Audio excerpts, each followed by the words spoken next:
All right, let's get right into one of the most dramatic, totally mind-bending chapters in the entire Lotus Sutra. We're talking about a story here, not just some lesson.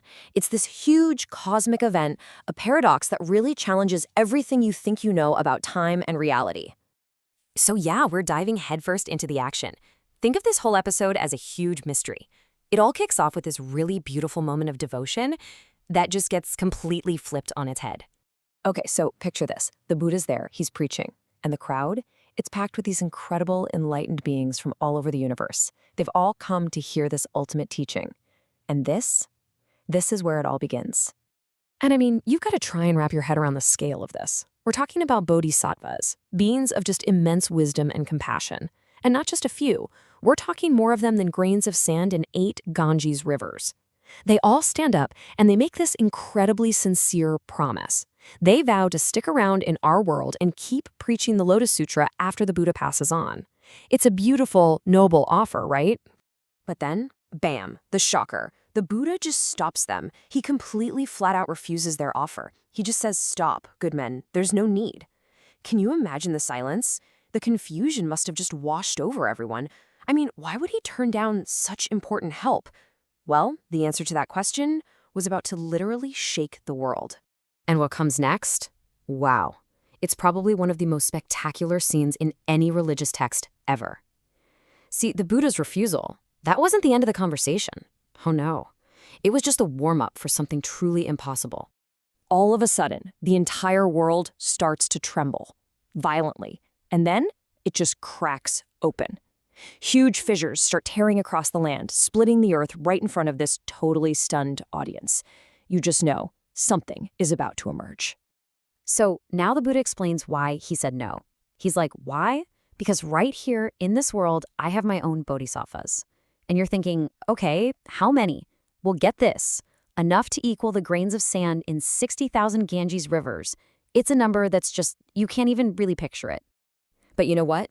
Even that insane number doesn't do justice to what they see. Because erupting from these cracks in the earth comes this endless flood of bodhisattvas. Uncountable, immeasurable. They're just pouring out from some kind of void deep beneath the world. And the way they're described, it's just magnificent. These aren't just any old beings, not at all. Every single one of them is shining, like their bodies are made of pure gold. They have all 32 of the special marks that say this is a truly great person. They just rise and rise until they fill the whole sky. It's like a vast, golden ocean of enlightened masters. So everyone's just speechless. They're staring at this completely impossible scene, just lost in a mix of awe and total confusion. But one person steps up to speak for everybody.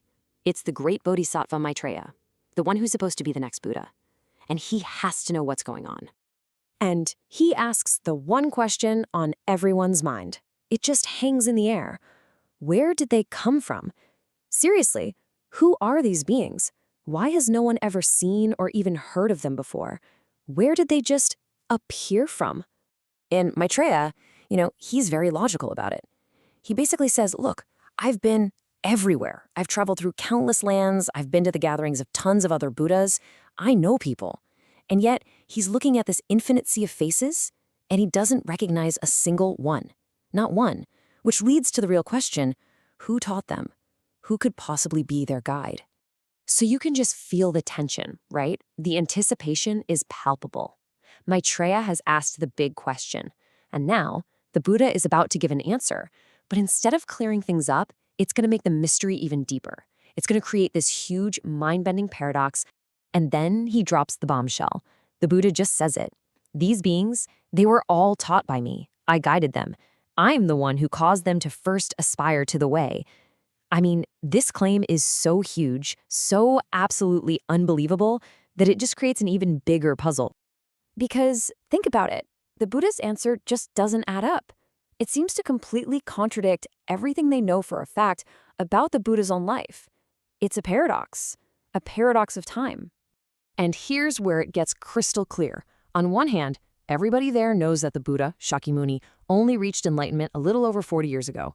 But on the other hand, you have these bodhisattvas, who he says are his students, and they've clearly been practicing for millions and millions of eons to get to where they are. So how? How can a teacher who's only been enlightened for 40-some years have students that are that ancient? It doesn't compute. Maitreya, being the voice of reason here, just can't let it slide. He has to spell out this impossibility for the Buddha. And it's not like he's being disrespectful, he's just completely and logically baffled. He really needs to understand how this is even possible.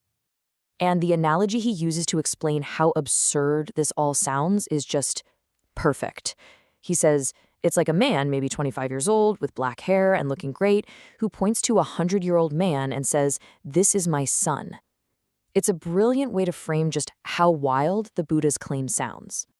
And then, to make it even crazier, imagine that 100-year-old man points right back at the young guy and says, "Yup, this is my father."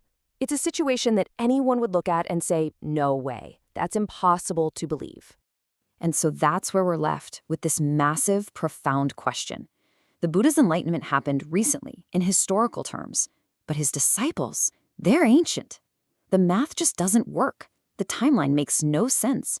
The story basically hands us this impossible situation and forces us to ask, what really is a Buddha? And what in the world is the true nature of time? The answer to that, well, that's a whole other story.